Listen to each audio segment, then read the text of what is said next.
of August 12th, 2024.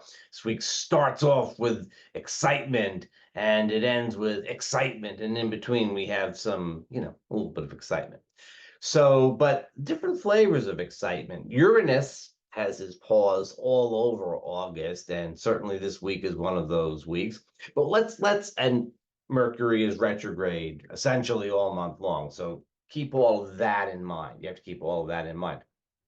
Good idea would be to dig out the Mercury retrograde video and watch that and just sort of refresh yourself on Mercury retrograde. Right here on this channel, just go to Integral Astrology or whatever it is, Integral Astro or however, click on that and then go to the channel itself, below the title of the thing, and then search out that video. It's back a ways. So last year I had a beard. What's this?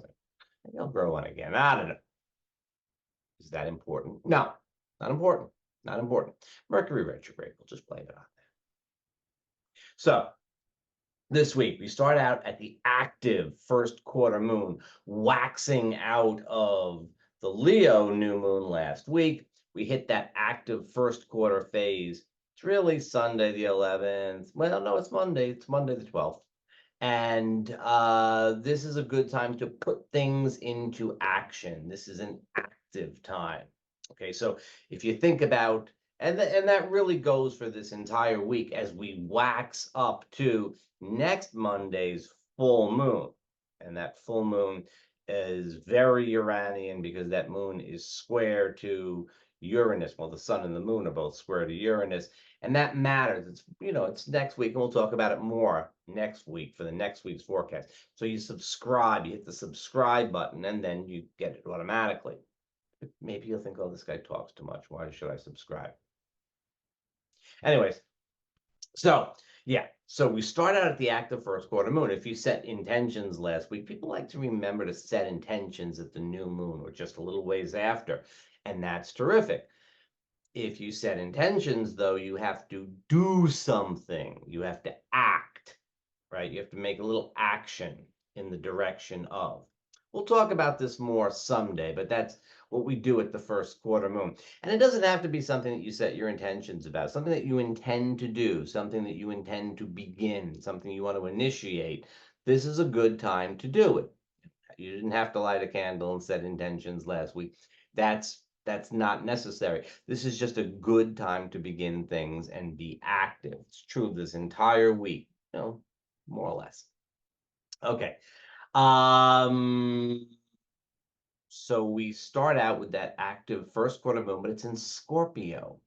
Now, here's the thing about the Scorpio moon. The moon's not thrilled to be in Scorpio. The moon, the moon is cream cheese, and it doesn't like to be in the cutting sign of Scorpio. The moon doesn't really like that kind of, dark stuff and all of that. So it takes a little bit of a tough time in that sign. There's a little bit of tension involved, and that tension is extra strong because the first thing the moon did when it got into Scorpio was to square Pluto in Aquarius. And all things about mutual reception aside, or not mutual reception, there's a little tension that starts off as soon as the moon gets into Scorpio and squares Pluto. It's like, here I am where I don't really like to be. And there's a message from the owner of the house. And it's, don't make a mess, that type of thing.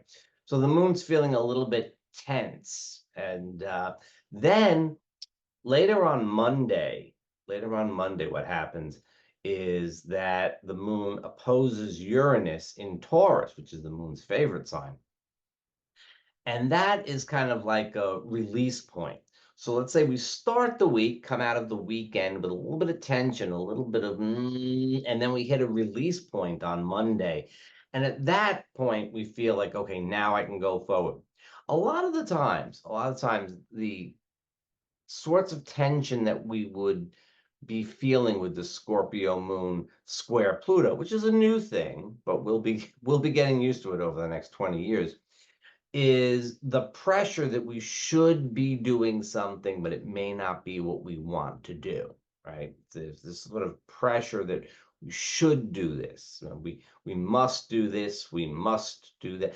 I forget the name of the psychologist. I should have looked it up. Who called the, when you're always like, I must do this, I must do it, masturbation. And there could be a lot of that until Monday afternoon, the moon hits Uranus or opposes Uranus, and there's that sense of freedom that comes. Oh, you know what the hell? I'm going to do I'm going to do my thing. I'm going to do what I want to do. Very, very much the theme of the week going forward. Now, early Tuesday, the moon goes into Sagittarius, and the excitement kind of starts. Couple of things about one little aside for those of you that know about the moon void, of course, it's a time sort of a little bit like Mercury retrograde, happens every couple of days, with Neptune at the very end of Pisces and Uranus at the end of Taurus, and soon with Pluto at the very end of Capricorn. We have very short moon void times, and that's certainly true for this week. It means that virtually all the times this week are good times for going forward. There's no void, of course, is a little bit like a sand trap in the middle of the day or the week, however it is. Could last for 15 minutes, as it does now. It could last for a day and a half, as it sometimes does.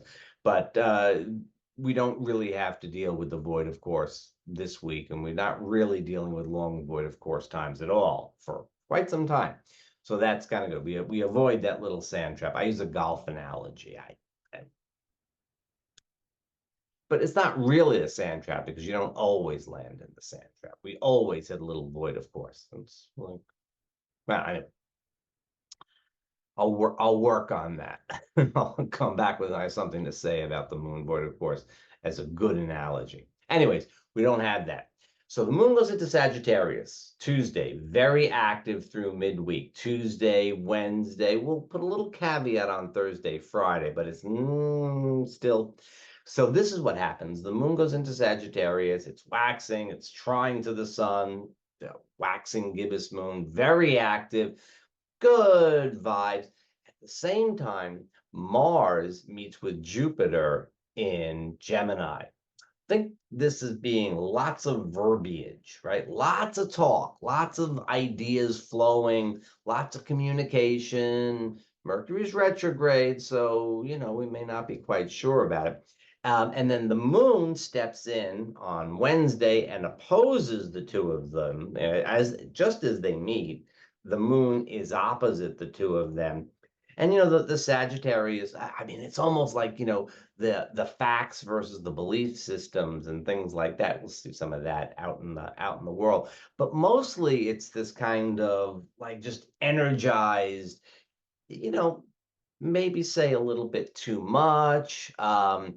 Most of the action will be verbal. People will probably be driving rather swiftly with this aspect in place. It is a be careful on the roads type of thing, but it very much a go forward kind of energy. Yeah, there could be some tension between folks. There could be some tension within folks, mostly between folks. But use that tension as a creative, like, you go someplace with it. You use it for something. So good energy at midweek. As we round midweek and we get closer to the weekend, let's say Thursday, Friday, the vibe shifts a little bit. The moon goes into Capricorn some point. I'm not exactly sure when. Some point on Thursday, the moon goes into Capricorn, and we get this kind of like work-oriented vibe that is part of the picture. We feel like we should be accomplishing something. Suppose we should. At the same time, Mars squares Saturn. Now, this is like a slippery kind of thing going on because Mars Jupiter is like, let's go, let's do it. And then Mars Saturn is like, well, restrictions. So and these two things sort of blend together. And the moon really, I mean, at Tuesday, Wednesday really furthers this. Here we go. And then it seems to further the restrictive side of things on Thursday and Friday, except for the fact that Mars is in Gemini and Saturn is in Pisces. These are dual signs. Now, the book on Mars Saturn aspects is don't multitask. Don't you should never really multitask. Task. Do one thing at a time. Do one thing at a time. Right. It's enough. It's probably it may very well be too much, but one thing at a time is enough. Don't multitask. But with Mars and Saturn in aspect to each other, really not a good time to multitask. And the Capricorn moon is saying, let's take care of things one thing at a time. But the problem is, in the signs that they're in these dual signs of Gemini and Pisces, we really get the feeling that there might be a lot of things to do, and our attention is a little bit scattered. Even Saturn and Pisces can't really hold it together and say, "Oh, do one thing." So my strategy, we'll see if I live up to this myself, but my strategy to suggest to you is look at all the possibilities, and there'll probably be a lot given the Jupiter and all of that. There'll probably be a lot of possibilities that are there for you. Choose something, do what you can with it, and then if you have to move on to something else, move on to that. So it's just a slightly more focused version of that upbeat, let's do everything energy of Tuesday, Wednesday. Comes down a little bit to, well, let's see if we can pick a thing and do it. And it may be hard to pick a thing because these are dual signs, and which way does it go? Is it this way or is it that way? Why not both? We get to the weekend, Friday night, the moon still being Capricorn. There's nothing wrong with that. Nothing wrong with a Capricorn moon on a Friday night. I mean, certainly it's a waxing moon, so let's not worry about that. So we should have some good energies as we come into the weekend. And Saturday night, the moon should be in Aquarius by that period of time. And we're looking towards a full moon in Aquarius. And I mean, not for nothing, Saturday night is certainly closer to the full moon in Aquarius. And that would probably be a little bit more the fun night. You may have exhausted yourself on Friday after doing all the things during the week. So Saturday may be a little bit better choice anyway. I like Friday nights out, but I think that this week it might be Saturday that looks to be the more fun type of thing. Sociable, Aquarius, get out there, meet with friends and stuff. We are pulling into this full moon with both the sun and the moon square to Uranus. The moon is in Aquarius, which is Uranus's home sign. Also, you may have picked up from the fact that Mars conjuncted Jupiter, then squared Saturn in rapid order. At the full moon next Monday, we have the Jupiter-Saturn square. That's a lot to talk about. We'll talk about it next week. During the weekend and in the lead up to the weekend, we're likely to be picking up on a lot of stuff that in the collective, you start to get the next installment in all the various stories that have been going on for a while, particularly the major stories. And I think I said this last week, but there's no harm in saying it again because Mercury is retrograde. And so if I repeat myself, I have an excuse. In September, I'll come up with some other excuse. But the feel for this is certainly one of issues that have been sitting around since December of 2020, which is when Saturn and Jupiter first met at 0 degrees Aries, which is where Pluto is now, are coming to a first quarter, right? It's a crisis point, a point of action. Right? Whatever was seeded back in late 2020, we are getting to a hinge point now. I could speculate, but why? Why? Well, I'll let you do the work. You start figuring things out and see how it goes. And I would, I would I would keep quiet until I see what happens after the full moon and the square next week and stuff like that.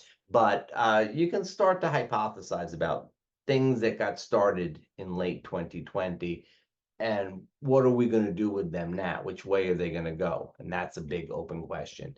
And that's one we'll be getting an answer to in the next week or so.